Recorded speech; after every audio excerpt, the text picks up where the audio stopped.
പരന്നിടുന്നു പുത്തയ താണി ഡിവിഷനിൽ പടർന്നിരുന്നു സർഗമേള മനമതിൽ കലാവസന്തം കൺകളിൽ നിറഞ്ഞിടും കരങ്ങളിൽ കലമായുധമായി തീർന്നിടും കലയോളം തീർക്കും കാലം കരകലരും കലുഷമിൽ കളങ്കമറ്റ കലകളാ കലമുണർത്തും കവിത തീർക്കും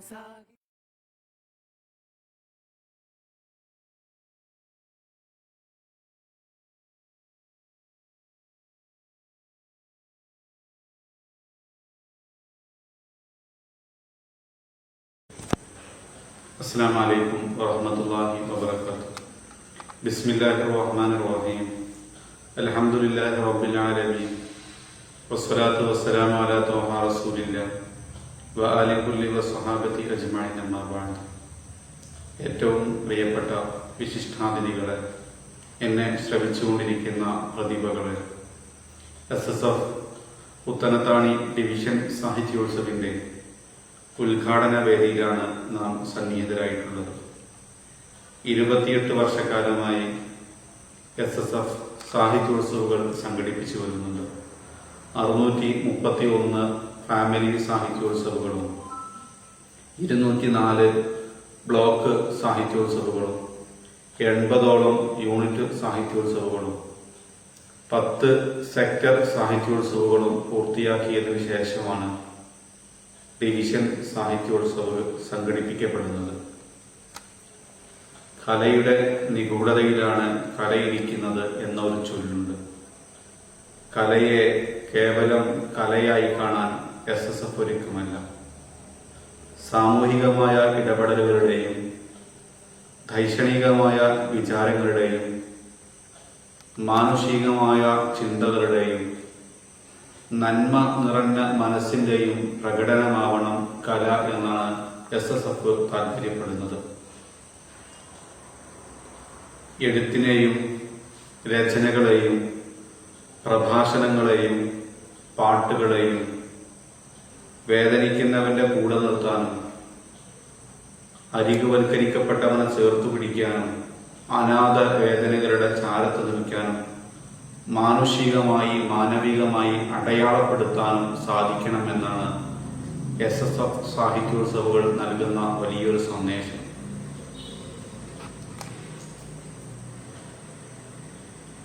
അങ്ങനെയാകുമ്പോഴാണ് പാശ്ചാത്യ ചിന്തകളിൽ നിന്ന് വ്യതിരിക്തമായി ആർട്ട് ഫോർ ആർട്ട് സേക്ക് എന്ന് പറയുന്നതിൽ നിന്ന് വ്യത്യസ്തമായി വിപരീതമായി ആർട്ട് ഫോർ സോഷ്യൽ സേക്ക് എന്ന് പറയുന്ന കല സാമൂഹികമായ പരിഷ്കാരങ്ങൾക്കും പരിഷ്കരണങ്ങൾക്കും സമൂഹത്തിന്റെ മുന്നേറ്റത്തിനും ധാർമ്മികമായ ഇടപെടലുകൾക്കും വേണ്ടിയുള്ളതാകണം എന്ന വിശാലമായ തത്വത്തിലേക്ക് കല വികസിക്കുന്നത്.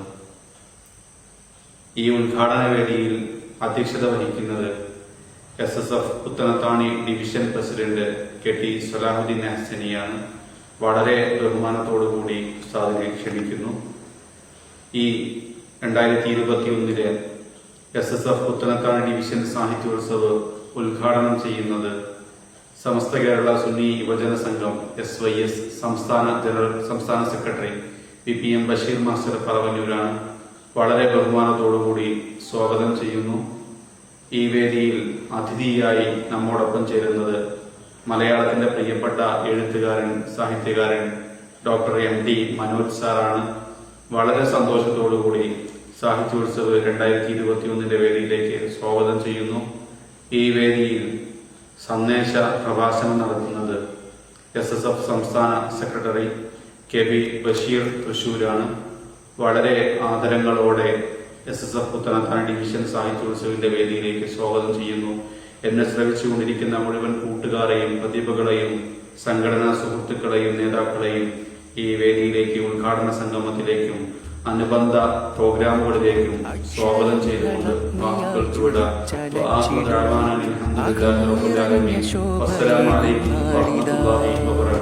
അധർമ്മഗന്ധമേറിടും യുവാന്തരങ്ങളിൽ അചഞ്ചലമായി കലയുണർത്തും നാളിതാ കലയോളം തീർക്കും കാലം കരകലരും കലുഷമിൽ കളങ്കമറ്റ കലകളായി അലമുണർത്തും കവിത തീർക്കും സാഹിത്യോത്സവമായി ധ്വജമുയർത്തി ദിശയുണർത്തി ധർമ്മ സമര ധ്വനികളായി ഭീഷണയേകി ദിക്കതെങ്ങും സാഹിത്യോത്സവമായി. അസ്സലാമു അലൈക്കും വറഹ്മത്തുള്ളാഹി വബറകാതുഹു. ബിസ്മില്ലാഹി അൽഹംദുലില്ലാഹ് വസ്സലാത്തു വസ്സലാമു അലാ അഷ്റഫിൽ മഖ്ലൂഖീൻ. അമ്മാ ബഅദ്. ഏറ്റവും സ്നേഹാദരവ് നിറഞ്ഞ സയ്യിദന്മാർ, പണ്ഡിതന്മാർ, പ്രിയങ്കരായ SSFിൻ്റെയും മഴവിൽ സംഘത്തിൻ്റെയും മറ്റും കൂട്ടുകാരെ, അൽഹംദുലില്ലാഹ് ഒരിക്കൽ കൂടി നമ്മുടെ സാഹിത്യോത്സവ് നമ്മിലേക്ക് വിരുന്നെത്തിയിരിക്കുകയാണ്. അൽഹംദുലില്ലാഹ് അല്ലാഹുവിനെ സ്തുതിക്കുകയാണ്.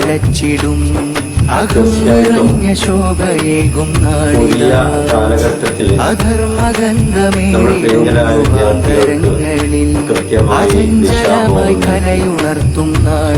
നന്മയിലേക്ക് വഴി നടത്താൻ സാഹിത്യോത്സവ് നമ്മെ പ്രചോദിപ്പിക്കുകയാണ്.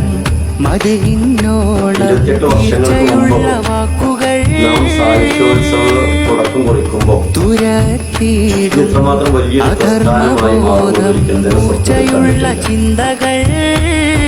ഒരുപക്ഷെ ഫിസിക്കലായി നടത്തുന്ന സാഹിത്യോത്സവിനേക്കാളും വളരെ ഭംഗിയായി തന്നെ നമ്മുടെ ഓഫ്ലൈൻ കാലത്തെ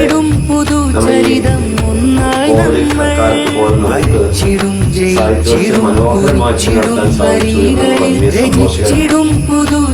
നേരത്തെ സാഹിത്യോത്സവം പറയുന്നത് മത്സരാർത്ഥികൾക്ക് മാത്രം അല്ലെങ്കിൽ മത്സരത്തിൽ പങ്കെടുക്കുന്നവർക്ക് മാത്രമായിരുന്നു സാഹിത്യോത്സവത്തെ കുറിച്ചുള്ള താല്പര്യങ്ങളും അതിന്റെ മാത്സര്യ രീതിയൊക്കെ ഉണ്ടായിരുന്നുവെങ്കിൽ ഇപ്പോഴത് നമ്മുടെ കുടുംബങ്ങളിലേക്ക്, നമ്മുടെ അടുക്കളയിലേക്ക്, നമ്മുടെ സഹോദരിമാരിലേക്ക്, മൊത്തം കുടുംബത്തിലേക്ക് സാഹിത്യോത്സവിന്റെ ഈ ഒരു സന്തോഷം പ്രത്യേകിച്ച് ഈ വർഷം നടത്തിയ ഫാമിലി സാഹിത്യോത്സവം ഓരോ സമയത്തും മത്സരം നടത്തുമ്പോൾ ആ മത്സരത്തിന്റെ കോണുകൾ അറിയാൻ വേണ്ടി ഓരോ വീടുകളിലും നമ്മുടെ അടുക്കളയിൽ നിന്ന് ഉമ്മമാർ വരെ സഹോദരിമാർ വരെ സാഹിത്യോത്സവത്തിന്റെ ഭാഗമായി മാറി എന്നുള്ളത് പുതിയ കാലത്തിന്റെ സാഹിത്യോത്സവത്തിന്റെ സന്തോഷമായി സൂചിപ്പിക്കാൻ ആഗ്രഹിക്കുകയാണ്. തീർച്ചയായിട്ടും സാഹിത്യോത്സവം ഈ സൊസൈറ്റിയിൽ സമൂഹത്തിൽ ചെയ്തുകൊണ്ടിരിക്കുന്ന ഒരുപാട് നന്മകളുണ്ട്, ഒരുപാട് നേട്ടങ്ങളുണ്ട്, ഒരുപാട് സാഹിത്യോത്സവം നാം ചെയ്തുകൊണ്ടിരിക്കുന്ന ഒരേ സമയം ഒന്നിലധികം സംഘാടനമാണ്, ഒന്നിലധികം പ്രവർത്തനങ്ങളാണ് സാഹിത്യോത്സവം നടന്നുകൊണ്ടിരിക്കുന്നത്. നല്ല കഴിവുറ്റ പ്രതിഭകളെ നമുക്ക് സംഭാവന ചെയ്യാൻ കഴിയുന്ന സാഹിത്യോത്സവത്തിലൂടെ എന്നതോടൊപ്പം തന്നെ നമുക്ക് എല്ലാ രംഗത്തും കഴിവ് തെളിയിച്ച പ്രതിഭകളെ സാഹിത്യോത്സവം സംഭാവന ചെയ്യാം. പുതിയ ലോകത്ത്, പുതിയ കാലത്ത് നമുക്ക് വേണ്ടത് സോഫ്റ്റ് സ്കില്ലുകളുള്ള, പ്രത്യേകിച്ച് അത്തരത്തിലുള്ള ഇപ്പോൾ ഒരു സോഫ്റ്റ് സ്കിൽ കാലമായതുകൊണ്ട് തന്നെ സോഫ്റ്റ് സ്കില്ലുകളുള്ള ആളുകൾക്ക് കൂടുതൽ പ്രാധാന്യമുള്ള ഒരു കാലത്താണ് നമ്മൾ ജീവിച്ചുകൊണ്ടിരിക്കുന്നത്. അതുകൊണ്ട് തന്നെ പ്രവർത്തകരുടെ സോഫ്റ്റ് സ്കില്ലുകളെ വളർത്തിയെടുത്തുകൊണ്ട് എപ്പോഴും ഓർമ്മപ്പെടുത്താറുള്ളത് പോലെ നമ്മുടെ ഏതൊരു പ്രവർത്തനങ്ങളുടെയും ആത്യന്തിക ലക്ഷ്യമെന്ന് പറയുന്നത് അള്ളാഹുവിന്റെ ദീനിന്റെ വ്യാപനമാണ്, അതിന്റെ പ്രചാരണമാണ്. പ്രത്യേകിച്ച് ഈ ഒരു കാലത്ത് പുതിയ സമൂഹത്തോട് സംവദിക്കാൻ ആവശ്യമായ രീതിയിലുള്ള ഒരുപാട് മത്സരങ്ങൾ നാം ഇതിൽ ഉൾപ്പെടുത്തിയിരിക്കുകയാണ്. സോഷ്യൽ ട്വീറ്റ് അടക്കമുള്ള, സർവേ ടൂൾ അടക്കമുള്ള ഇങ്ങനെയുള്ള പുതിയ മത്സര ഇനങ്ങൾ ഉൾപ്പെടുത്തുമ്പോൾ പോലും ആലോചിച്ചുകൊണ്ട് നാം പ്രത്യേകിച്ച് തന്നെ രൂപപ്പെടുത്തിക്കൊണ്ടാണ് ഇത്തരം മത്സര ഇനങ്ങൾ നമ്മൾ പുതുതായി ആഡ് ചെയ്യുന്നത്. പുതിയ കാലത്തേക്ക് നമ്മുടെ ദീനീ ധാരണത്തിന് ആവശ്യമായ ടൂൾസുകൾ നാം വികസിപ്പിച്ചെടുക്കുകയാണ്. അപ്പോൾ ഞാൻ ഓർമ്മപ്പെടുത്തിയത് ഓരോ സാഹിത്യോത്സവവും നൽകിക്കൊണ്ടിരിക്കുന്ന സേവനം എന്ന് പറയുന്നത് വളരെ വലുതാണ്. ഞാൻ പറഞ്ഞു, ഒരു ഭാഗത്ത് കഴിവുറ്റ പ്രതിഭകളെ വാർത്തെടുക്കുകയാണ്. എല്ലാ രംഗത്തും കഴിവ് തെളിയിച്ച് അവരുടെ കഴിവുകളെ ഉപയോഗപ്പെടുത്തി അത് കൂടുതൽ കൂടുതൽ അവസരങ്ങൾ നൽകിക്കൊണ്ട് നമുക്കൊരു യൂണിറ്റ് സാഹിത്യോത്സവം മുതൽ സംസ്ഥാന സാഹിത്യോത്സവം വരെ നടക്കുമ്പോൾ ലക്ഷക്കണക്കിന് ആളുകൾ ആ സാഹിത്യോത്സവത്തിന്റെ ഭാഗമാവുകയാണ്. നമ്മുടെ സഹോദരിമാരടക്കമുള്ള, നമ്മുടെ മദ്രസയിൽ പഠിക്കുന്ന നമ്മുടെ പെൺകുട്ടികൾ അടക്കമുള്ള മുഴുവൻ ആളുകളും സാഹിത്യോത്സവത്തിന്റെ ഭാഗമായി മാറുന്നു. പ്രത്യേകിച്ച് അവരുടെ ലോകമാണിത്. കലാലയങ്ങൾ പോകുമ്പോൾ അവർക്ക് മറ്റുള്ള ആളുകളോട് സംവദിക്കുമ്പോൾ, മറ്റുള്ള ആളുകൾ ഇവരെ വഴിതെറ്റിക്കാനുള്ള ശ്രമം നടത്തുമ്പോൾ അതിനെതിരെ കൃത്യമായ പ്രതിരോധം തീർക്കാൻ ആവശ്യമായ പാഠങ്ങൾ ഇവിടുന്ന് ഇതിലൂടെയൊക്കെ നാം ആർജിച്ചെടുക്കുകയാണ്. അതിനുള്ള പരിശീലനം കൂടി നാം ഇതിൽ നടത്തിക്കൊണ്ടിരിക്കുകയാണ്. അതോടൊപ്പം മറുഭാഗത്ത് നല്ല കഴിവ് തെളിയിച്ച സംഘാടകരെ വാർത്തെടുക്കുകയാണ് സാഹിത്യോത്സവം ചെയ്യുന്നത്. ഓരോ സാഹിത്യോത്സവിന്റെയും സംഘാടന രംഗത്തുള്ള പ്രയാസം എന്ന് പറഞ്ഞാൽ എത്രമാത്രമാണ്. വ്യത്യസ്തമായ രീതിയിൽ ഒരു സമ്മേളനം നടത്തുമ്പോൾ ഉണ്ടാകുന്നത് പോലെ തന്നെ വൈവിധ്യമാർന്ന സംഘാടകരെ നമുക്ക് വാർത്തെടുക്കാൻ സാഹിത്യോത്സവം സാധിക്കുക. നമ്മൾ കഴിവ് തെളിയിച്ച നല്ല മികവുള്ള പ്രതിഭകളായ സംഘാടകരെ വാർത്തെടുക്കാൻ കൂടി സാഹിത്യോത്സവം സാധിക്കുകയാണ്. എന്റെ പ്രിയപ്പെട്ട കൂട്ടുകാരോട് ഈ ശബ്ദം ശ്രവിക്കുന്ന മുഴുവൻ ആളുകളോട് ഓർമ്മപ്പെടുത്താനുള്ളത്, സാഹിത്യോത്സവം ചെയ്തുകൊണ്ടിരിക്കുന്ന സേവനം എന്ന് പറയുന്നത് നമുക്കൊരു പക്ഷേ ഈ മത്സരിക്കുന്ന ആളുകളുടെ മുമ്പിൽ ഓരോരോ മത്സര പ്രതീതി മാത്രമാണ് എങ്കിൽ അതിന് പിറകിലുള്ള അധ്വാനം എന്ന് പറയുന്നത്, അതിന് പിറകിലുള്ള സംവിധാനം എന്ന് പറയുന്നത്, അതിന് പിറകിലുള്ള സംഘാടനം എന്ന് പറയുന്നത്, ഇത് സമൂഹത്തിൽ ഉണ്ടാക്കുന്ന മാറ്റം എന്ന് പറയുന്നത് അത് ഒരു ചെറിയ ഒരു ഉപരിപ്ലവമായ മാറ്റമല്ല.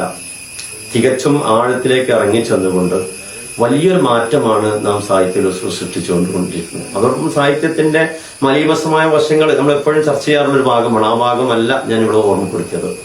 ഇന്ന് സാഹിത്യം എന്ന് പറയുന്നതിന് വളരെ പ്രാധാന്യം നേടിക്കൊണ്ടിരിക്കുന്ന, നേരത്തെ കുറിച്ച് നമ്മുടെ സാഹിത്യ സൃഷ്ടി വെളിച്ചം കാണണമെന്നുണ്ടെങ്കിൽ ഏതെങ്കിലുമൊക്കെ പത്ര മുതലാളിമാർ കഴിഞ്ഞെങ്കിൽ മാത്രമേ നമ്മളൊരു സാഹിത്യ സൃഷ്ടി വെളിച്ചം കാണുകയുള്ളായിരുന്നു. എന്നാൽ ഇന്ന് ആ കാലം മാറിയിട്ടുണ്ട്. കഴിവുള്ള ഏതൊരു വ്യക്തിക്കും അവന്റെ കഴിവുകളെ പ്രകാശിതമാക്കാനുള്ള അവസരങ്ങൾ ധാരാളമുള്ളൊരു കാലത്ത് അതിന് കുറച്ചുകൂടി മൂർച്ച കൂട്ടിക്കൊണ്ട് പ്രകാശിതമാക്കാനുള്ള അവസരങ്ങളാണ് സാഹിത്യോത്സവം നൽകിക്കൊണ്ടിരിക്കുന്നത്. നേരത്തെ നാം എഴുതി കുറിക്കുന്ന ഒരു കവിതയുടെ വരികൾ അല്ലെങ്കിൽ നാം എഴുതുന്ന ലേഖനങ്ങൾ ഇതെല്ലാം തന്നെ പ്രസിദ്ധീകരിക്കുന്ന ഏതെങ്കിലും പ്രസിദ്ധീകരണാലയങ്ങളോ അല്ലെങ്കിൽ പത്രങ്ങളോ വേണ്ടിയിരുന്ന കാലത്ത് സോഷ്യൽ മീഡിയകൾ ഇന്ന് അതിനുള്ളൊരു പ്ലാറ്റ്ഫോം നമുക്ക് തുറന്നിടുകയാണ്. അപ്പോൾ പോലും ആ സോഷ്യൽ മീഡിയയിൽ പോലും നമുക്ക് എങ്ങനെ ഇടപെടണം, സാഹിത്യം എന്ന് പറയുന്നത് കേവലം സാഹിത്യത്തിന് വേണ്ടിയിട്ടല്ല എന്ന് നമുക്കറിയാം. സാഹിത്യം എന്ന് പറയുന്നത് സമൂഹത്തിലെ പരിവർത്തനമാണ് ലക്ഷ്യം വെക്കുന്നത്. ഒരു നിശ്ചിത ലക്ഷ്യം നേടുമ്പോഴാണ്, സാഹിത്യോത്സവം കൊണ്ട് മാത്രമല്ല എല്ലാ സാഹിത്യങ്ങളെ കൊണ്ടും നാം ലക്ഷ്യം നേടിയെടുക്കേണ്ടതുണ്ട്. ഒരു നിശ്ചിത ലക്ഷ്യം നേടിയെടുക്കുമ്പോഴാണ് ആ സാഹിത്യം സമൂഹത്തില് ഒരു പ്രതിഫലനം സൃഷ്ടിക്കുന്നത്. അല്ലെങ്കിൽ സമൂഹത്തിൽ ആ സാഹിത്യകാരന് ആവശ്യമായി വരുന്നത് ആ സാഹിത്യം കൊണ്ട് സമൂഹത്തിന് എന്തെങ്കിലും ഒരു ക്രിയാത്മകമായ ഒരു നിർമ്മാണാത്മകമായ പ്രവർത്തനങ്ങൾ നടത്താൻ സാധിക്കേണ്ടതുണ്ട്. പലപ്പോഴും സാഹിത്യങ്ങളെ കൊണ്ട് സംഹാരാത്മകമായ പ്രവർത്തനങ്ങൾ ഭാഗത്ത് നടക്കുമ്പോൾ അത്തരത്തിലുള്ള സാഹിത്യമല്ല നാം ലക്ഷ്യം വെക്കുന്നത്. ഇസ്ലാം യഥാർത്ഥത്തിൽ വിഭാവനം ചെയ്യുന്ന നന്മയുടെ സാഹിത്യമാണ് നാം ലക്ഷ്യം വെക്കുന്നത്. അതുകൊണ്ട് തന്നെ വളരെ സന്തോഷകരമായ ഒരു മുഹൂർത്തത്തിലാണ് നമ്മളുള്ളത്. ബ്ലോക്ക് സാഹിത്യോത്സവവും യൂണിറ്റ് സാഹിത്യോത്സവവും സെക്ടർ സാഹിത്യോത്സവവും കഴിഞ്ഞ് നമ്മളിതാ 28ാമത് ഡിവിഷൻ സാഹിത്യോത്സവത്തിലാണ് നമ്മളിവിടെ ഒരുമിച്ച് കൂടിയിട്ടുള്ളത്. എന്റെ പ്രിയപ്പെട്ട ഈ ശബ്ദം ശ്രവിക്കുന്നതോട് ഓർമ്മപ്പെടുത്താനുള്ളത്, ഇത് ഞാൻ നേരത്തെ സൂചിപ്പിച്ചല്ലോ, ഇതുവരെ ഇനി ഇവിടെ നമ്മൾ വേറിട്ട മത്സരം നമ്മൾ കാഴ്ചവെക്കുമ്പോഴും അടുത്തൊരു തലത്തിലേക്ക് പോകുമ്പോൾ, ജില്ലയിലേക്ക് പോകുമ്പോൾ നാം ഒന്നാണ് എന്നൊരു ബോധം വരികയാണ്. മറ്റു പല മത്സരങ്ങളും വ്യത്യസ്തമായി SS മുന്നോട്ട് വെക്കുന്ന സാഹിത്യോത്സവിന്റെ അതിലൊരു ധാർമ്മിക വശം എന്ന് പറയുന്നത് അതൊരു ധാർമ്മികമായി, അതോടൊപ്പം തന്നെ പ്രവർത്തകർക്കിടയിൽ ഒരു മത്സര സമയത്ത് മത്സരം നടക്കുമ്പോൾ ഒരു തരത്തിൽ മത്സര സ്വഭാവങ്ങൾ ഉണ്ടെങ്കിൽ പോലും അത് കഴിഞ്ഞാൽ അവർ ഒന്നാണ്. മത്സരിക്കുമ്പോൾ ഒന്നാണെങ്കിൽ പോലും മത്സരം കഴിഞ്ഞാൽ അവർ ഒന്നായി മാറുന്നൊരു കാഴ്ചയാണ് നമ്മൾ ഇതിലൂടെ കണ്ടുകൊണ്ടിരിക്കുന്നത്. ഈ 28ാമത് സാഹിത്യോത്സവ ഡിവിഷൻ 28ാമത് സാഹിത്യോത്സവ എല്ലാവിധ സന്തോഷങ്ങളോടും കൂടി ബിസ്മില്ലാഹിർ റഹ്മാനിർ റഹീം തിരുവാക്യത്തിൽ ഉദ്ഘാടനം ചെയ്ത് അറിയിച്ചുകൊണ്ട് ഇവിടെ എത്തിച്ചേർന്ന മുഴുവൻ പ്രതിഭകൾക്കും എല്ലാവിധ സന്തോഷങ്ങളും അറിയിച്ചു നിർത്തുന്നു. അസ്സലാമു അലൈക്കും വറഹ്മത്തുള്ളാഹി വബറകാതുഹു. കലയോളം തീർക്കും കാലം കരകലരും കലുഷമിൽ കളങ്കമറ്റ കലകളാൽ കലമുണർത്തും കവിത തീർക്കും സാഹിത്യോത്സവമുയർത്തി ദിശ. അപ്പോൾ ജീവിക്കാൻ പ്രേരിപ്പിക്കുന്ന എന്തെങ്കിലും ഒന്ന് ഉള്ളതാണ് പുസ്തകം. വായിക്കാൻ പ്രേരിപ്പിക്കുന്നതാണ് ആവുന്നതാകണം പുസ്തകം. അപ്പോൾ ഈ അക്ഷരങ്ങളാണ് പലപ്പോഴും നമുക്ക് സംസ്കാരത്തിൻ്റെ ഒരു ചക്രവാളത്തെ നിർണ്ണയിക്കാൻ സഹായിക്കുന്നത്. അക്ഷരങ്ങൾ, ഈ അക്ഷരങ്ങൾ കൂട്ടിച്ചേർത്ത് ഉണ്ടാക്കുന്ന ആശയങ്ങളുടെ ഒരു മൗലികമായ പ്രപഞ്ചമാണ് മനുഷ്യനെ ജീവിക്കാൻ പ്രേരിപ്പിക്കുന്നത് എന്ന് വേണമെങ്കിൽ പറയാം. വാക്കുകൾക്ക് ശേഷം വെളിച്ചമുണ്ടായി എന്നാണ് എല്ലാ മതഗ്രന്ഥങ്ങളും പറയുന്നത്. വാക്കിന് ശേഷമാണ് വെളിച്ചമുണ്ടായതെന്ന്. വാക്ക് വെളിച്ചം തന്നെയാണ്. വാക്കിനെ ആവരണം ചെയ്തുകൊണ്ട് പ്രഭാപൂരിതമായ ഒരു അന്തരീക്ഷം എക്കാലത്തും ഉണ്ട്. അത് എല്ലാ മതഗ്രന്ഥങ്ങളും എല്ലാ വിശുദ്ധ ഗ്രന്ഥങ്ങളും നമ്മളോട് പറയുന്ന പ്രധാനപ്പെട്ട കാര്യങ്ങളാണ്. മനുഷ്യനെ ജീവിക്കാൻ പ്രേരിപ്പിക്കുകയും മനുഷ്യനെ സാധാരണ അനുഭവങ്ങളിലേക്ക് കൈപിടിച്ച് നടത്തിക്കുകയൊക്കെ ചെയ്യുന്നത് പലപ്പോഴും പുസ്തകങ്ങളാണ്. വായന എന്ന് പറയുന്നത് പുസ്തകവുമായി വളരെയധികം ബന്ധപ്പെട്ട് നിൽക്കുന്ന ഒന്നാണെന്ന് നമുക്ക് സാമാന്യമായി തോന്നുമെങ്കിലും ജീവിതത്തെ വായിക്കുക അല്ലെങ്കിൽ ജീവിതത്തെ നിരീക്ഷിക്കുക എന്നുള്ളതാണ് വളരെ പ്രധാനപ്പെട്ട കാര്യം. പ്രകൃതിയെ വായിക്കുക എന്നുള്ളതാണ് ജീവിതത്തെ വായിക്കുക എന്ന് പറയുന്നതിൻ്റെ വിശാലമായ അർത്ഥം. മലയാളത്തിലെയും ഇംഗ്ലീഷിലെയും വിദേശ ഭാഷയിലൊക്കെ പുസ്തകങ്ങൾ വായിക്കുമ്പോൾ നമുക്കറിയാം അതെല്ലാം ഏറ്റവും കൂടുതൽ എറ്റേണലായിട്ട് നിൽക്കുന്നു എന്ന് നമ്മൾ വിശ്വസിക്കുന്നുവെങ്കിൽ അതിനെല്ലാം പ്രകൃതി തന്നെയാണ്. മനുഷ്യൻ കാണുന്ന പ്രകൃതിയും മനുഷ്യൻ കാണുന്ന ജീവിതാനുഭവങ്ങളും കൂട്ടിച്ചേർത്ത് ഉണ്ടാക്കിയ സമന്വിതമായ ഒരു സംസ്കാരമാണ് ആ പുസ്തകങ്ങളിലൊക്കെ തന്നെ ഉണ്ടായിട്ടുള്ളത്. നമുക്കറിയാം ദസ്തോവ്സ്കിയുടെ പാവങ്ങൾ എന്ന് പറയുന്ന നോവലാണ് ഏത് കാലത്തും ദരിദ്രൻ അനുഭവിക്കുന്ന ഭാഷ എന്ന് പറയുന്നത് ഒന്നാണെന്ന് കാണിക്കുന്ന ഏറ്റവും വലിയ കാലിക പ്രസക്തിയും എക്കാലവും പ്രസക്തിയുമുള്ള പുസ്തകമാണ് പാവങ്ങൾ എന്ന് പറഞ്ഞ പുസ്തകം. പാവങ്ങൾ എന്ന് പറയുന്ന പുസ്തകം ഒരു സംസ്കാരത്തെയാണ് കാണിക്കുന്നത്, ഒരു ജനതയുടെ സംസ്കാരത്തെയാണ് കാണിക്കുന്നത്. അതിവിശുദ്ധരായ ജനങ്ങളും പ്രഭുക്കളും ദരിദ്രരും വേശ്യകളും എല്ലാം അടങ്ങുന്ന ഒരു സമ്പൂർണ്ണ ജീവിത സംസ്കൃതിയുടെ അടയാളങ്ങളാണ് ആ പുസ്തകത്തിൽ ലെസ് മിസറബിൾസ് അല്ലെങ്കിൽ പാവങ്ങൾ എന്ന് പറഞ്ഞ പുസ്തകത്തിൽ ദസ്തോവ്സ്കി അടയാളപ്പെടുത്തിയിട്ടുള്ളത്.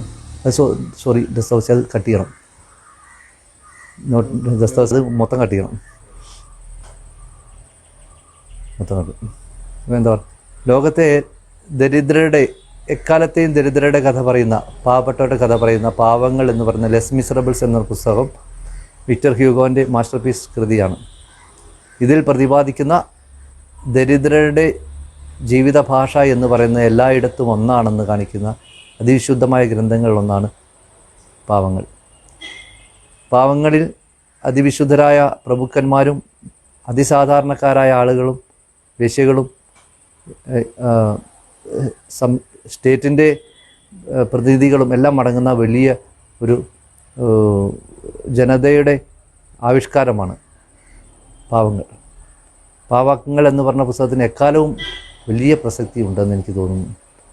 അതുപോലെ മലയാളത്തിലെ ഉറൂബിൻ്റെ എക്കാലത്തെയും പ്രസക്തമായ സുന്ദരികളും സുന്ദരന്മാരും എന്ന് പറഞ്ഞ വലിയ പുസ്തകം നമ്മളോട് പറയുന്നത് മനുഷ്യൻ എന്ന് പറയുന്നത് അടിസ്ഥാനപരമായി സുന്ദരന്മാരും സുന്ദരികളുമാണ് എന്ന് കാണിക്കുന്ന അതിവിശാലമായ ഒരു സൗന്ദര്യശാസ്ത്രത്തിൻ്റെ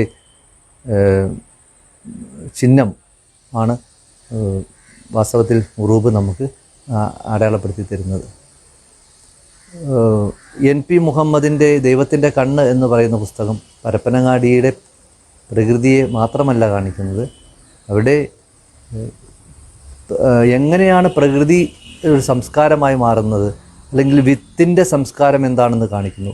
എന്നും ആഖ്യാതാവും അതിൻ്റെ തൊട്ടടുത്തുള്ള കഥാപാത്രവും എപ്പോഴും നോക്കുന്നത് കുട്ടികളാണ്. അവർ കഥാപാത്രങ്ങൾ, ആ കുട്ടികൾ നോക്കുന്നത് പയർമണി മുളച്ചിട്ടുണ്ടോ എന്നാണ്. പയർമണി മുളയ്ക്കുക എന്ന് പറയുന്ന ഒരു സംസ്കാരമാണ്.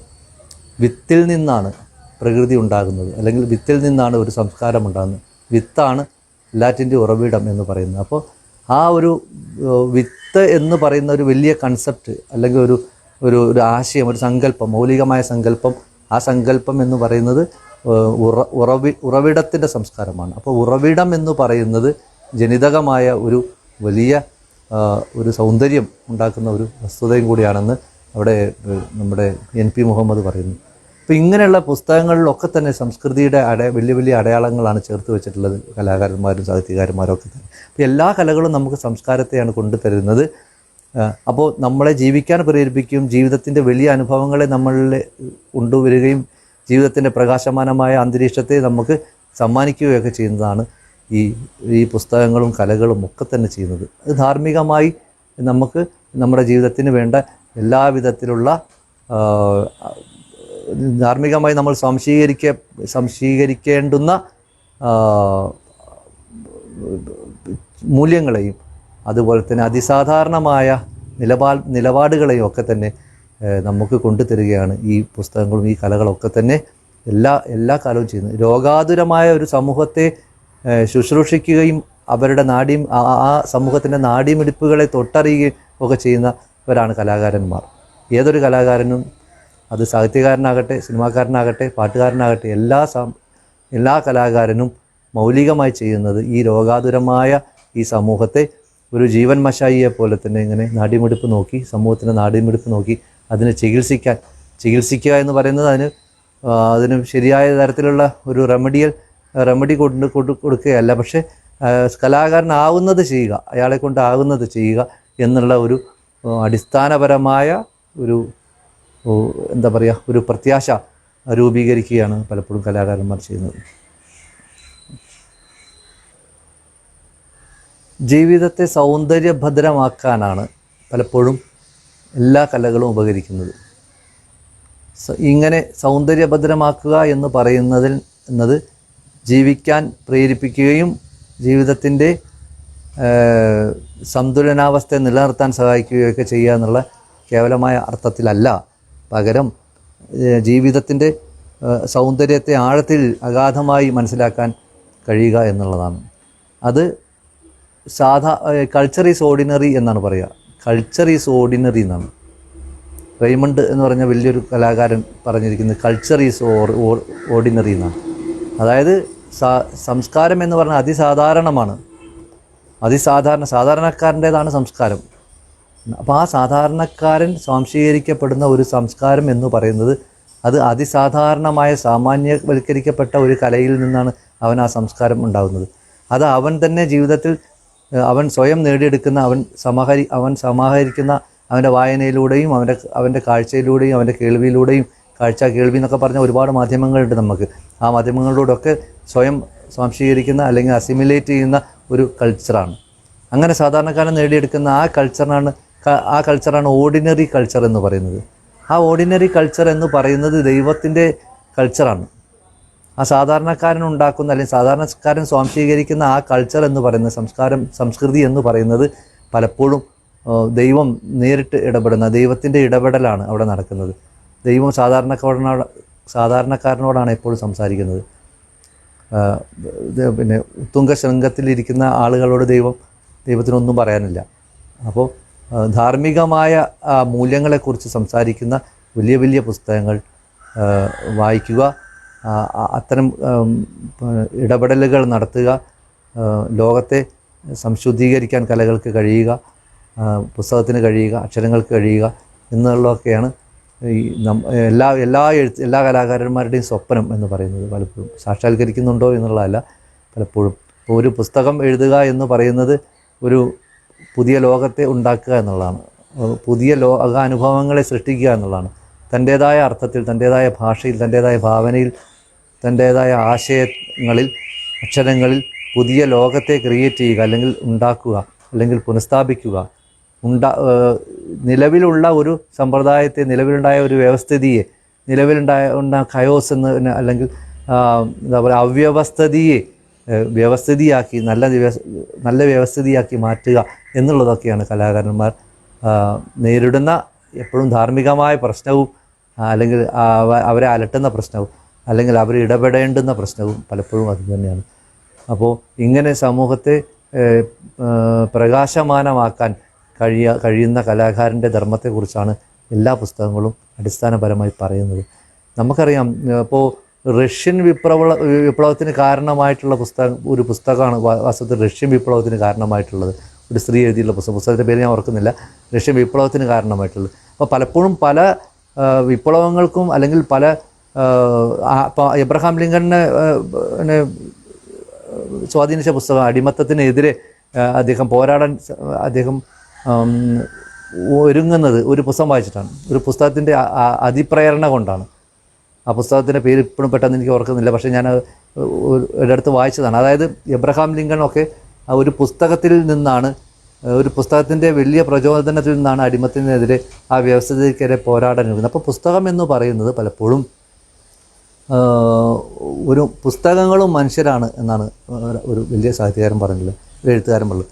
പുസ്തകങ്ങളും മനുഷ്യരാണ്. അപ്പോൾ മനുഷ്യൻ എങ്ങനെയാണ് ഒരു മനുഷ്യനോട് സംവദിക്കുന്നത് എന്നതുപോലെ ഒരു പുസ്തകം അതിലേറെ ഒരു പുസ്തകം ഒരു തലമുറയോട് ഒരു സമൂഹത്തോട് സംവദിക്കാൻ കഴിയും. അപ്പം അങ്ങനെ പുസ്തകങ്ങളിൽ അടങ്ങിയിട്ടുള്ള അതിവിശുദ്ധമായ ആശയങ്ങളാണ് പലപ്പോഴും നമ്മുടെ പ്രപഞ്ചത്തെ ശുദ്ധീകരിക്കുന്നത്, അല്ലെങ്കിൽ നമ്മുടെ പ്രകൃതിയെ ശുദ്ധീകരിക്കുന്നത്. ഇത് പ്രകൃതിയുമായിട്ടും പ്രപഞ്ചവുമായിട്ടും വളരെ അടുത്താണ് ഇതിൻ്റെ നിൽപ്പ് എന്ന് പറയുന്നത്. നമ്മുടെ പരിസ്ഥിതി പ്രശ്നങ്ങളും നമ്മുടെ സ്ത്രീകളുടെ പ്രശ്നങ്ങളും, സ്ത്രീകൾ നേരിടുന്ന പ്രശ്നങ്ങളും, അല്ലെങ്കിൽ നമ്മുടെ ദളിത് വിഭാഗക്കാർ നേരിടുന്ന പ്രശ്നങ്ങളും, അല്ലെങ്കിൽ നമ്മുടെ എന്താ പറയുക പാരിസ്ഥിതികമായ മറ്റുള്ള പ്രശ്നങ്ങളും ഒക്കെ തന്നെ പ്രകൃതി നേരിടുന്ന മുഴുവൻ പ്രശ്നങ്ങളും നമ്മുടെ ജീവിതത്തിൽ മനുഷ്യൻ നേരിടുന്ന പ്രശ്നങ്ങൾ തന്നെയാണ്.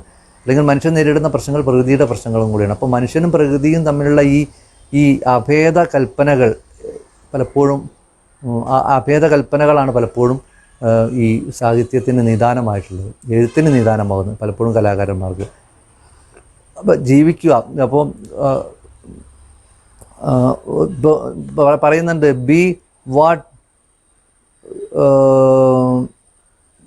യു ആസ്ക്ഡ് ടു ബി എന്നാണ്, അങ്ങനെ എന്തോ പറയുന്നുണ്ട്. You wish to be what you wish to be എന്ന് പറയുന്ന ഒരു കാര്യം. എന്താണ് നിങ്ങൾക്ക് ആവേണ്ടത് എന്ന് ഇതൊക്കെ കലാകാരന്മാർ പറഞ്ഞിട്ടുള്ള, വലിയ വലിയ ആളുകൾ പറഞ്ഞിട്ടുള്ളതാണ്. Be what you wish to be എന്ന് പറയുന്നത് നിങ്ങൾക്ക് എന്താണ് ആഗ്രഹം എന്ന് പറഞ്ഞാൽ മറ്റുള്ളവരുടെ ഒരാളുടെ സ്വാധീനത്തിൽ നിന്നല്ല, നമ്മൾ സ്വയം തീരുമാനിക്കുകയാണ്. ഒരു മനുഷ്യൻ ഭൂമിയിൽ ഭൂജാതനാകുന്നത് മുതൽ അയാൾ എന്താകണമെന്ന് തീരുമാനിക്കേണ്ട ജാഗ്രത എന്ന് പറയുന്നത് അയാളിൽ തന്നെ കുടികൊള്ളുന്നതാണ്. അതിന് അയാളെ സഹായിക്കുന്നതാണ് പലപ്പോഴും ഈ സംസ്കാരം എന്ന് പറയുന്നത്. ആ സംസ്കാരം അയാൾ സ്വരൂപിച്ചെടുക്കുന്ന പലപ്പോഴും ഇത്തരം മാധ്യമങ്ങൾ കൂടിയാണ്. ഈ എഴുത്ത്, വായന, ഈ സിനിമ, ഈ പാട്ട്, ഈ നമ്മൾ കാണുന്ന എല്ലാ കലയുടെ ഭാഗമായിട്ട് എന്തൊക്കെയുണ്ടോ അതെല്ലാം കൂടി ചേരുന്നതാണ് അയാളുടെ ടോട്ടലി അയാളുടെ കൾച്ചർ എന്ന് പറയുന്നത്. അപ്പോൾ അതൊരു വാട്ടർ ടൈറ്റ് കമ്പാർട്ട്മെൻ്റ് അല്ല എന്നർത്ഥം.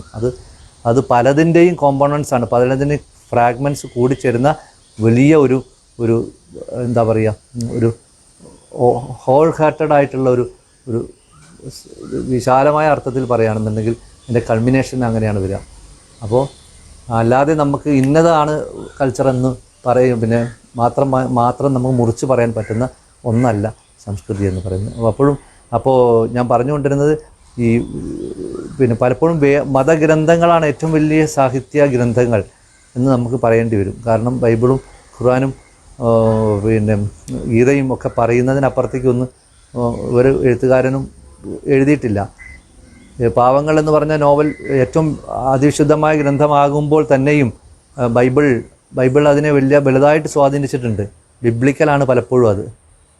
ബൈബിളിലെ സ്വാധീനം, ബൈബിളിലെ സദാചാരപരതയും അല്ലെങ്കിൽ ബൈബിളിലെ ദുരാചാരപരതയും ഒക്കെ തന്നെയും ഈ ആ പുസ്തകത്തിന് പിന്നെ കാരണമായി തീർന്നിട്ടുണ്ട് എഴുത്തിന്. അപ്പോൾ ഈ ബിബ്ലിയൻ തിയോളജി എന്ന് പറയുന്നത് അല്ലെങ്കിൽ ആ ഫിലോസഫി എന്ന് പറയുന്നത് ഒരുപാട് വിദേശ പുസ്തകങ്ങളെ സ്വാധീനിച്ചിട്ടുണ്ട്. അതുപോലെ തന്നെ അറേബ്യൻ ഗ്രന്ഥങ്ങളിലും അറബി പിന്നെ തീരുമാനിച്ചിട്ടുണ്ട്. ഇപ്പോൾ ഹിജറ എന്ന് പറയുന്ന ഒരു വാക്ക് തന്നെ നമുക്കറിയാം, പ്രയാണം ചെയ്യപ്പെടുന്നതിൻ്റെ ഒരു വാക്കാണ് അല്ലേ, ആണല്ലോ ഹിജറ എന്ന് പറഞ്ഞത്. അപ്പോൾ അത് ഒരുപാട് പിന്നെ കഥകൾക്കും നോവലുകൾക്കും സാഹിത്യ സൃഷ്ടികൾക്കും കാരണമായിട്ടുണ്ട്. ഈ മനുഷ്യൻ്റെ പ്രയാണം എന്ന് പറയുന്നത്, ഒരിക്കലും തീരാത്ത ഈ പ്രയാണം, ഈ യാത്ര എന്ന് പറയുന്നത്, അത് പിന്നെ പ്രവാചകൻ്റെ കാലം മുതലേ ഇങ്ങോട്ട് വരെയുള്ള കാലഘട്ടം വരെ ആ യാത്ര എന്ന് പറയുന്നത് അല്ലെങ്കിൽ ഈ പ്രയാണം എന്ന് പറയുന്നത് മനുഷ്യൻ്റെ കൂടെ ഉണ്ട്. അത് ഒരിക്കലും തീരാത്ത കലയായിട്ടും ഒരിക്കലും തീരാത്ത സാഹിത്യമായിട്ടും അത് മാറിക്കൊണ്ടേയിരിക്കുകയാണ്. ഒരിക്കലും തീരുന്നില്ല. മനുഷ്യനുള്ളിടത്തോളം കാലം ഇതെല്ലാം തുടർന്നുകൊണ്ടേയിരിക്കുന്നത്. അപ്പോൾ ഗീതയിലും അങ്ങനെ തന്നെയാണ്. ഈ ധാർമ്മികതയും അധാർമികതയും തമ്മിലുള്ള ഈ പരസ്പര ചേർച്ചയില്ലായ്മയും ആണ് ഭഗവത്ഗീതയിലെ പ്രധാനപ്പെട്ട ആശയം എന്ന് പറയുന്നത്. പലപ്പോഴും എന്താണ് ചെയ്യേണ്ടത്, അധാർമികതയുടെ ഈ കുഴക്കം എന്ന് പറയുന്നത് പലപ്പോഴും അധാർമികമായ ഈ കുഴപ്പം, വ്യാകുലത, ഞാൻ എന്താണ് ചെയ്യേണ്ടത്, ശരി ഏതാണ് തെറ്റായതാണെന്ന് നിർണ്ണയിക്കാൻ പറ്റാത്ത മനുഷ്യൻ്റെ വ്യാകുലത, വ്യഥ, ഇത് ഗീതയിലെ വളരെ പ്രധാനപ്പെട്ട അടിസ്ഥാനപരമായ ഒരു സംഗതിയാണ്. ഈ ഗീതയിൽ ബൈബിളിലും അങ്ങനെ തന്നെയാണ്. ഈ തെറ്റിദ്ധാരണ അല്ലെങ്കിൽ തെറ്റിദ്ധരിക്കപ്പെടുന്ന മനുഷ്യൻ്റെ ഒരു സ്വത്വം എന്ന് പറയുന്നത്, മനുഷ്യൻ അല്ലെങ്കിൽ ശരിയായ മനസ്സിലാക്കപ്പെടാതെ പോകുന്ന മനുഷ്യൻ്റെ ഒരു സ്വത്വം എന്ന് പറയുന്നത്. അപ്പോൾ ഇതെല്ലാം പലപ്പോഴും പിന്നീടുണ്ടായിട്ടുള്ള പുസ്തകങ്ങളിലും കൃതികൾക്കെല്ലാം അടിസ്ഥാനപരമായ പ്രേരണയായിട്ടുണ്ട്. അപ്പോൾ മനുഷ്യൻ്റെ ജീവിതത്തിൽ ഉണ്ടാകുന്ന ഈ വിരഹവും വ്യഥയും പ്രണയവും കഥനവും കുതികാൽ വെട്ടും കുരുതിക്കളവും അടർക്കളവും എല്ലാം തന്നെ കലകൾക്ക് അല്ലെങ്കിൽ എഴുത്തുകാരന് വലിയ പ്രേരണയാണ്. എഴുത്തുകാരൻ അതിനെ തന്നെ വീണ്ടും വീണ്ടും ആവർത്തിച്ചു കൊണ്ടേയിരിക്കുന്നു, വീണ്ടും വീണ്ടും പുനർനിർവഹിച്ചു കൊണ്ടേയിരിക്കുന്നു, പുനഃസ്ഥാപിച്ചു കൊണ്ടേയിരിക്കുന്നു. SSF എന്ന് പറയുന്ന മഹാസംഘടനയുടെ അവർ 28 വർഷക്കാലമായി നടത്തുന്ന അതിവിപുലമായ കലാപരിപോഷക പ്രവർത്തനങ്ങൾക്ക് ആ പ്രവർത്തനങ്ങളിൽ എളിയ പങ്ക് വഹിക്കാൻ കഴിഞ്ഞതിൽ എനിക്ക് വലിയ സന്തോഷമുണ്ട്. കാരണം എല്ലാ കലകളെയും മനുഷ്യനെ സ്വാധീനിക്കുന്ന എല്ലാ സംസ്കൃതിയുടെ എല്ലാ ഘടകങ്ങളെയും ഒന്നിച്ചു ചേർക്കുവാൻ ഉള്ള മഹാദൗത്യമാണ് ഈ സംഘടന ഏറ്റെടുത്തിട്ടുള്ളത്. ഒരു ചെറിയ കാര്യമല്ല. പ്രത്യേകിച്ചും നമ്മുടെ ഈ കാലഘട്ടത്തിൽ ഇങ്ങനെ സംസ്കൃതിയെ മഹാസംസ്കൃതിയുടെ ഈ ഘടകങ്ങളെ ഒന്നിച്ചു ചേർക്കുന്നതിൽ അത് ഒന്നിച്ചു ചേർക്കുകയും അത് മനുഷ്യരാശിക്ക് വെളിച്ചം പകരാൻ വേണ്ടി ഉപയോഗിക്കുകയും ചെയ്യുക എന്നുള്ളത് വലിയ ഒരു ശ്രമകരമായ ദൗത്യമാണ്. ആ ദൗത്യം ഏറ്റെടുത്ത ഇതിൻ്റെ ഭാരവാഹികളോടൊക്കെ വലിയ നന്ദിയും കടപ്പാടുമുണ്ട്.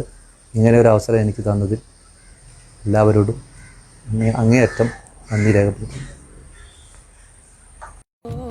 തീർക്കും കാലം കരകലരും കലുഷമിൽ കളങ്കമറ്റ കലകളാൽ അലമുണർത്തും കവിത തീർക്കും സാഹിത്യോത്സവമായി ധ്വജമുയർത്തി ദിശയുണർത്തി ധർമ്മ സമരധ്വനികളാൽ ഭീഷണയേകി ദിക്കതെങ്ങും സാഹിത്യോത്സവമായി അക്ഷരങ്ങൾ അഗ്നിയായി ജ്വലിച്ചലച്ചിടും അകം നിറഞ്ഞ ശോഭയേകും നാളിതാ.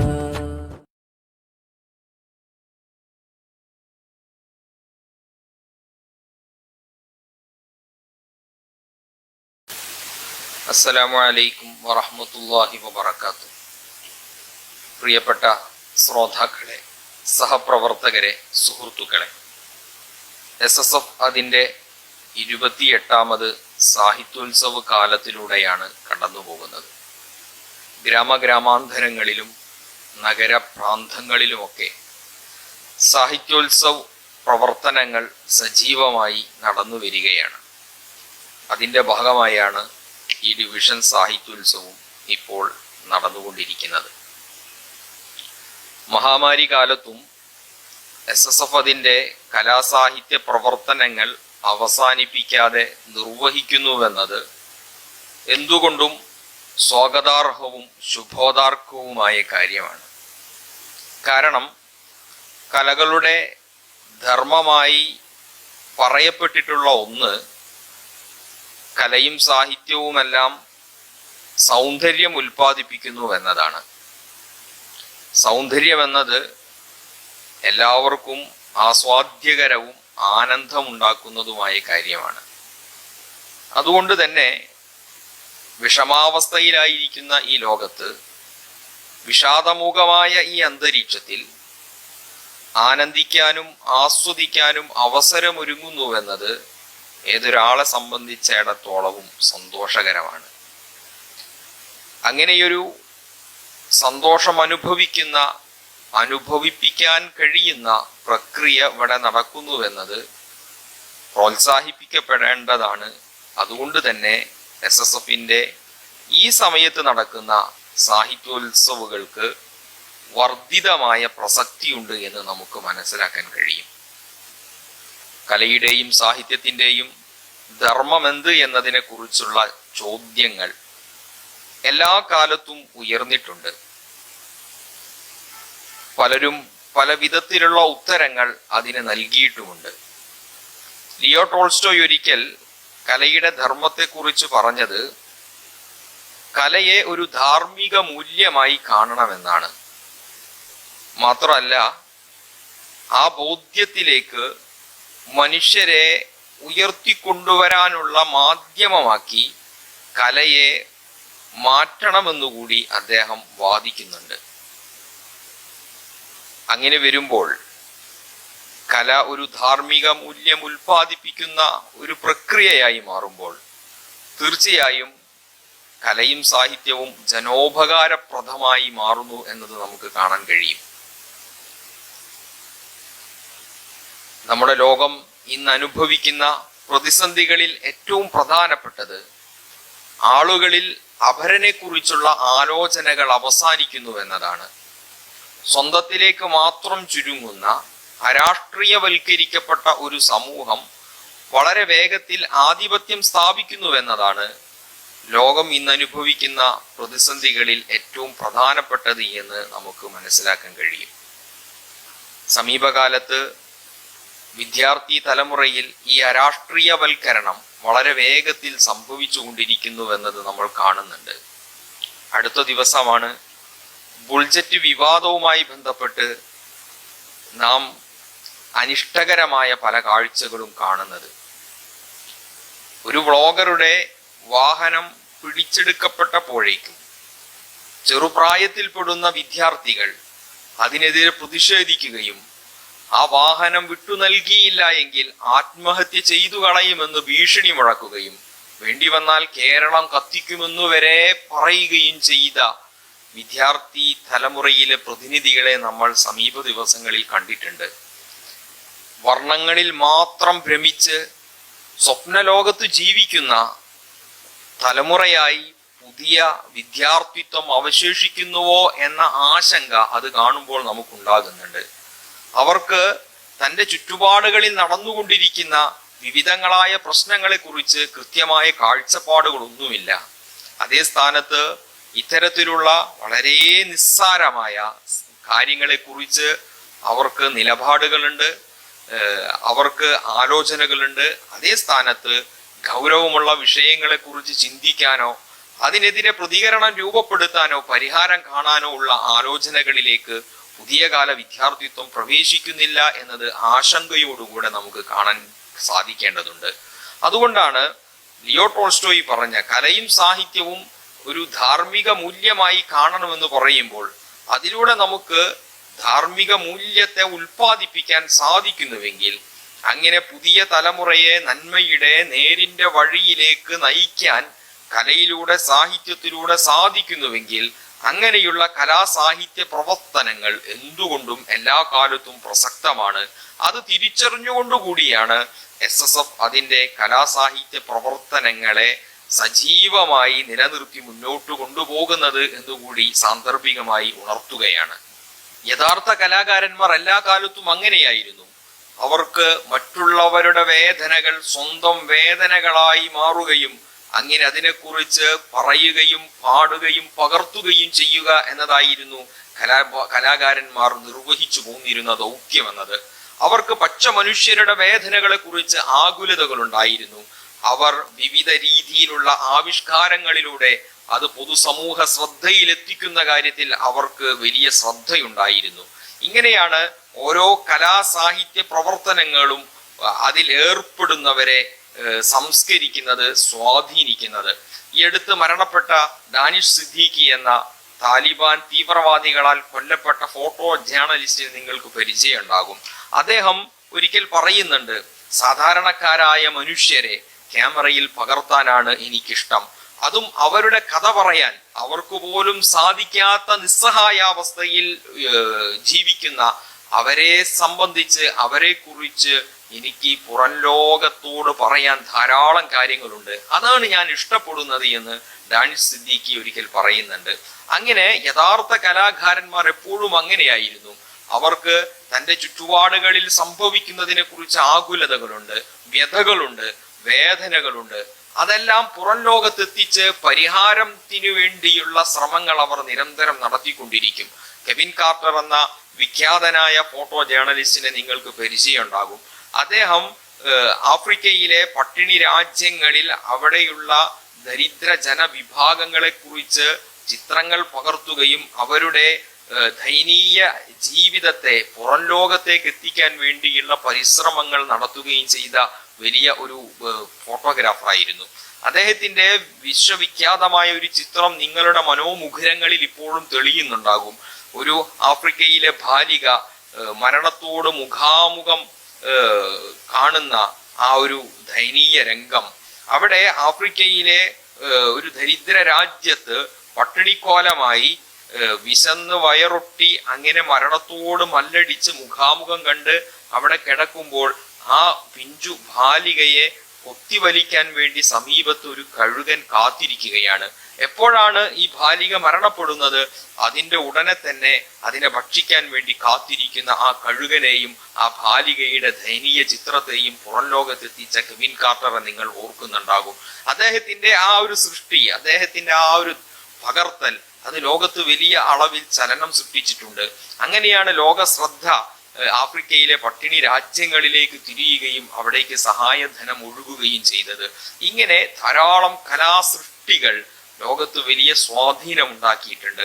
അതിന് കാരണക്കാരായ ഇത്തരത്തിലുള്ള കലാസാഹിത്യ പ്രവർത്തകർ വലിയ പങ്കുവഹിച്ചിട്ടുണ്ട് എന്ന് നമുക്ക് കാണാൻ കഴിയും. നാമും ആഗ്രഹിക്കുന്നത് ഈ കലാസാഹിത്യ സഭരയിലൂടെ വളർന്നു വരുന്ന ഈ തലമുറയെ നാം സംഭാവന ചെയ്യുന്നത് ഈ അർത്ഥത്തിലുള്ള പ്രവർത്തനങ്ങൾക്ക് വേണ്ടിയാണ്.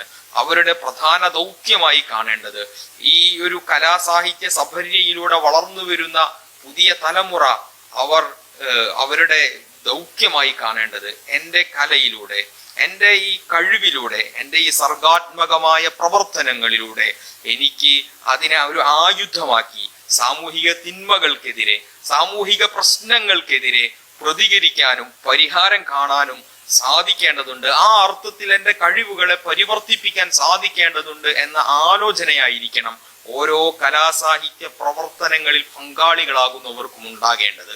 അതോടൊപ്പം സമകാലിക പ്രശ്നങ്ങളോട് പ്രതികരിക്കാനും പ്രതിഷേധിക്കാനുമുള്ള ശേഷിയും ആർജവവും നേടിയെടുക്കുക എന്നത് ഓരോ കലാകാരനിലും സംഭവിക്കേണ്ട വിപ്ലവ പ്രവർത്തനം കൂടിയാണ്. അത് അങ്ങനെ ഒരു വിപ്ലവ പ്രവർത്തനം സംഭവിക്കുക എന്നത് ഈ കലാസാഹിത്യ പ്രവർത്തനങ്ങളിൽ സജീവമാകുമ്പോൾ തീർച്ചയായും ഓരോ വ്യക്തിയിലും സംഭവിക്കേണ്ട വികാസം കൂടിയാണ്. ജർമ്മൻ കവി ബ്രഹത്തിന്റെ വിശ്വവിഖ്യാതമായ വരികൾ നിങ്ങൾ ഓർക്കുന്നുണ്ടാകും. അദ്ദേഹം ചോദിക്കുന്നുണ്ട്, ഇരുണ്ട കാലത്തും പാട്ടുകൾ ഉണ്ടാകുമോ?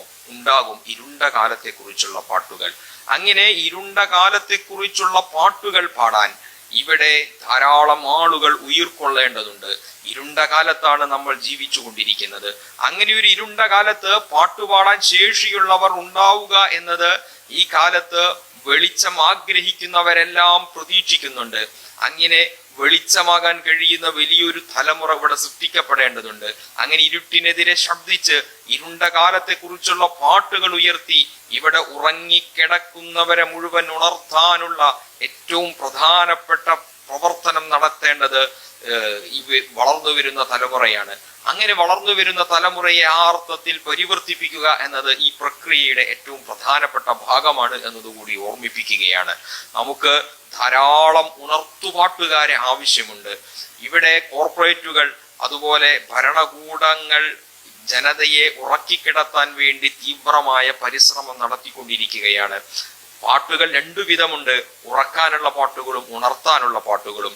കോർപ്പറേറ്റുകൾക്ക്, ഭരണകൂടങ്ങൾക്ക് അവരുടെ ജനതയെ ഉറക്കിക്കിടത്താനാണ്, മയക്കിക്കിടത്താനാണ് താല്പര്യം. അങ്ങനെ വരുമ്പോഴാണ് അവരുടെ അജണ്ടകളെ കൃത്യമായി ആ ജനതയിൽ നടപ്പിലാക്കാൻ, അടിച്ചേൽപ്പിക്കാൻ സാധിക്കുകയുള്ളൂ. പ്രതികരണശേഷിയില്ലാത്ത, പ്രതിഷേധിക്കാത്ത ഒരു വിഭാഗത്തെ സൃഷ്ടിക്കപ്പെടുമ്പോൾ തീർച്ചയായും അവരുടെ അജണ്ടകൾ വളരെ വേഗത്തിൽ ഇവിടെ നടപ്പിലാക്കപ്പെടും. അതുകൊണ്ട് അതിനെതിരെ പ്രതികരിക്കാൻ കഴിയുന്ന, പ്രതിഷേധിക്കാൻ കഴിയുന്ന, ഉണർത്തുപാട്ടുകൾ ഉയർത്താൻ കഴിയുന്ന വലിയൊരു വിഭാഗമാണ് ഉയർന്നു വരേണ്ടത്. അങ്ങനെ ഒരു വിഭാഗത്തെ സൃഷ്ടിക്കുക എന്നതുകൂടി നമ്മുടെ കലാസാഹിത്യ പ്രവർത്തനങ്ങളുടെ പൊതു താല്പര്യമായി നമ്മൾ മുന്നോട്ട് വെക്കുകയാണ്. നിങ്ങൾ നോക്കൂ, OV വിജയൻ ഒരിക്കൽ പറയുന്നുണ്ട്, വിപ്ലവത്തിനും വിപ്ലവകാരികൾക്കും വയസ്സായിരിക്കുന്നു എന്നത്.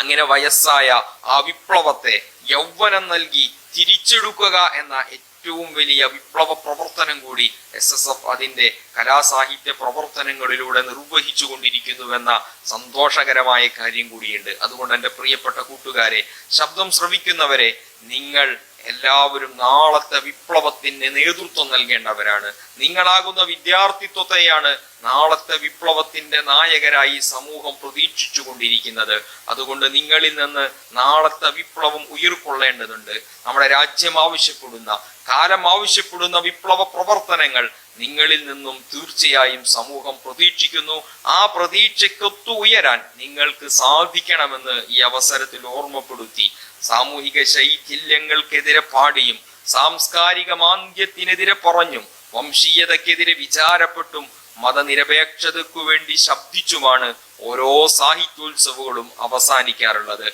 അങ്ങനെയൊരു സന്ദേശമാണ് സാഹിത്യോത്സവിന്റെ ഭാഗമായി നമ്മൾ മുന്നോട്ട് വെക്കുന്നത്.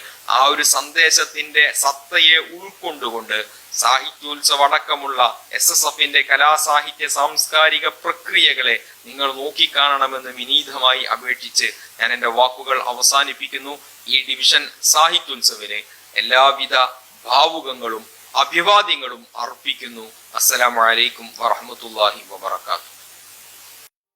അക്ഷരങ്ങൾ അഗ്നിയായി ജ്വലിച്ചലച്ചിടും, അകം നിറഞ്ഞ ശോഭയേകും നാളിതാ.